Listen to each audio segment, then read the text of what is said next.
Yeah. I don't think they're carrying brooms out there or shovels. I mean, I guess it's possible. But No. if you probably, I want to bet you there's some recreation centers around that area.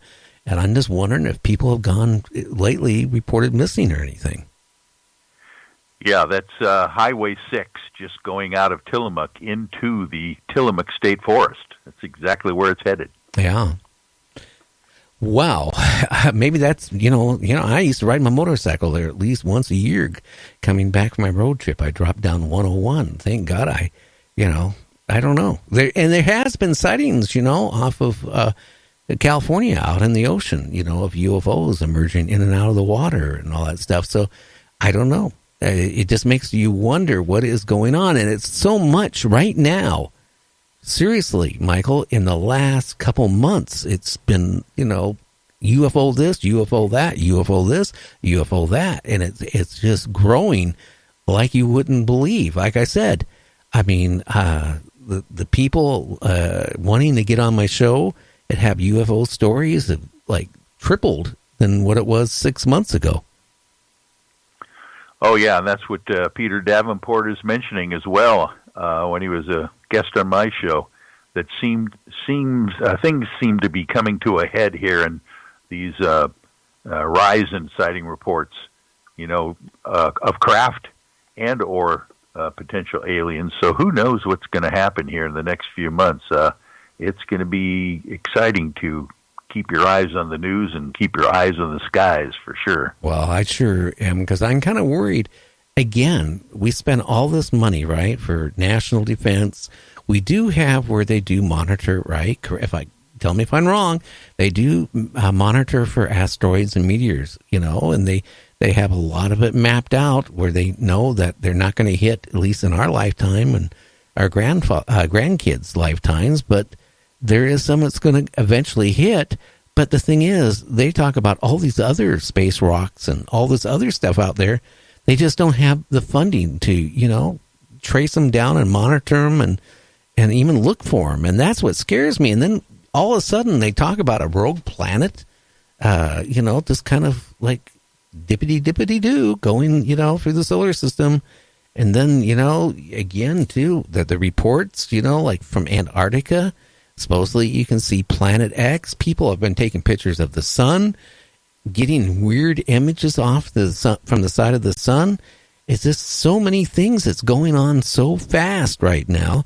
And that's what I don't want to sound like a doomsday person, but, let's face it, if there is a Planet X or whatever's traveling around here, maybe people are just kind of like going on sightseeing trips to take pictures of us while we're still here. I don't know.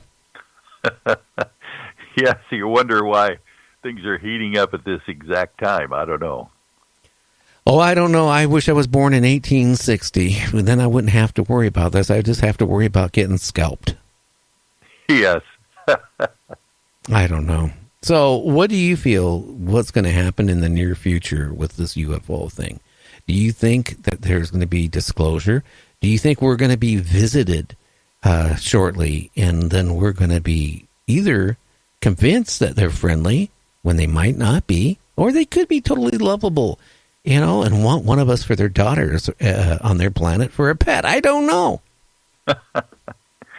Yeah, I think we need to prepare not only ourselves but our neighbors and our friends for the possibility of a huge paradigm shift that could be coming right around the corner. I always put it into the context of just think of what happened last December, 2017, when the government actually confirmed the existence of UFOs, even though they called them advanced aerial threats.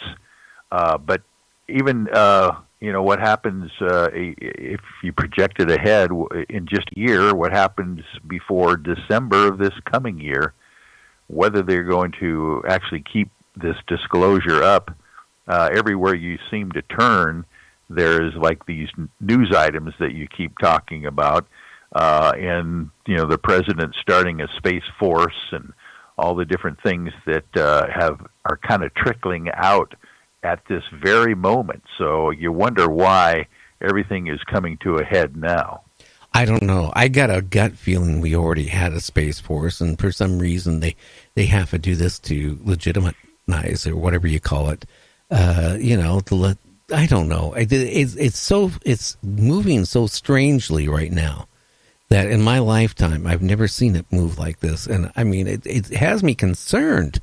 It just I don't know. It just, what can I say? I mean, I guess we could all sit back and hope that it's not like that old Twilight Zone series where to serve man and that we're being harvested for our parts, or maybe making burgers on their planet. That's what I'm concerned about. Is this the thing? This is like when you talk all to these people, everybody has their own opinion. Like I told you before, Michael, some people say that UFOs are a warm, friendly, lovable thing. They want to help us. They want to take us to the next chapter of our lives. I don't know if that's true or not. I mean, I just can only go by how we are as humans. I just got a eerie feeling in me that, I don't know. Yeah. And it's one of those things that I think you and I are in a stage of our lives that we're probably exactly where we're supposed to be in maybe bringing these subjects to the public and helping people cope with the ideas either way, whether it's good or bad or whatever. They need to start thinking about these things and get outside the box. Well, because all your connections and what your group does, what happens, honestly, if you're out there somewhere, with your group, right, trying to show proof of UFOs, and you're all abducted, right? Or you find out, seriously, that they're here, to destroy mankind or our planet. You, okay, and your group, what are you going to do? Are you going to come back, get on the radio and say that you just found out they're here to destroy Earth and that we have no chance of survival? Or are you going to lie about it and cover it up? What are you going to do? Be honest. We've got enough people in our group, probably about 12 of us serious investigators there, that I can't imagine me telling all of them to do something that they don't feel they want to do. I would imagine that we would have to tell the truth, get the word out, and maybe even if there is no hope, at least try to prepare people for whatever they're going to face, when it comes right down to it. There was a very interesting Steve Carroll movie about that, being the last final days. There was some kind of meteor heading towards the Earth, and what you would actually end up doing if you only had a week left to go. I don't think, I'm hoping it would never come down to that, because I would think we always have some kind of hope and or an opportunity if we work together in any kind of a situation like that. So, but I think the best thing to do would be to get the truth out for sure. But what issue, if you say you try to get the truth out, okay, you're going to find how many people are going to look at you like you're crackpots. That's the whole problem. Like right. the guy I talked to, okay, he's really concerned about his job because he's in law enforcement. Okay, and I can see his point, because he probably wouldn't be in law enforcement if what he told me got around. So, I mean, let's be honest there. I mean, people label all of us in the paranormal. I mean, there's a lot of people, just because with ourselves, it is cracked wide open right now, more than ever. But there's still a small percentage, or I guess a big percentage of people that look at us as nuts. Yeah. At the stage of my life, I think, like Andrea Hall was just mentioning as well, is you get a paradigm shift in your own thinking when you have health issues, that come upon you, and you realize that your life is very elusive anyway. And at my stage of life, being 65 years old and having some brushes with, health problems myself, at this point, I think I'm going to dedicate the rest of my life to digging up the truth wherever it is and whatever it is, and trying to get the truth out, and maybe even help prepare people for the truth, whether it's good or bad, because, who knows how long we have to live anyway. So Yeah. Might as well do the best we can. Yeah, and like you and me with our health issues, we go to bed at night. We never know if we're going to wake up in the morning. I mean, every day I wake up, I look at myself and I say, gee, thank you, God. Because, when I go to bed at night, seriously, there's times I go to bed and I wonder if I am going to wake up because of various health issues. And, it opens your eyes up more than ever and makes you wonder. Now, changing the subject, if you got another minute or two. On Art Bell's show, you remember the doctor from Seattle that he was out up by Tiger Mountain, if I believe, right? Yep. With his dog. And he saw something and his dog ran after it. And it literally just tore his dog apart in pieces. Just right in front of him, tore it up. And he then, I guess, if I remember right now, tell me if I'm wrong, he started beating the thing with a stick. He thought he killed it, brought it home. Well, first he thought he killed it, and then he had a hard time transporting it back to his vehicle, which then he brought it home, stuck it in the freezer, and he thought it was dead. He took samples from it, took pictures of it. You know what I'm talking about, don't you? Oh, yeah. Okay, and then at that point, he started hearing weird noises from the freezer. The thing he thought was, frozen solid wasn't dead, supposedly, and screamed at one point. It makes me wonder, in that case, again, I think that was an alien because of all the things he said, like how it managed to literally tear the dog apart. I don't know if it used sound, vibrant or whatever type of sound to tear the dog apart in little teeny pieces.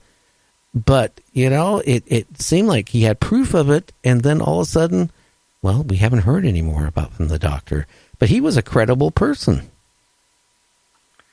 Yeah, you're talking about Dr. Jonathan Reed. Reed, that's yes. R-E-E-D. Mm-hmm. He was a Seattle psychologist, actually. Oh, yeah. PhD. And this was 1996. He and his golden retriever, Susie, was walking around the woods and saw this. Actually, the dog kind of ran after it first and ran after it.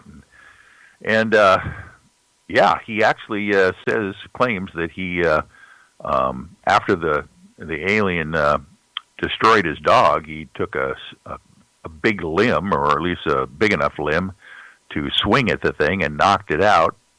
He thought he killed it, but obviously when he brought it home and put it in his freezer, which is, like a big chest freezer that you would lift up in a space blanket, by the way. Oh, yeah.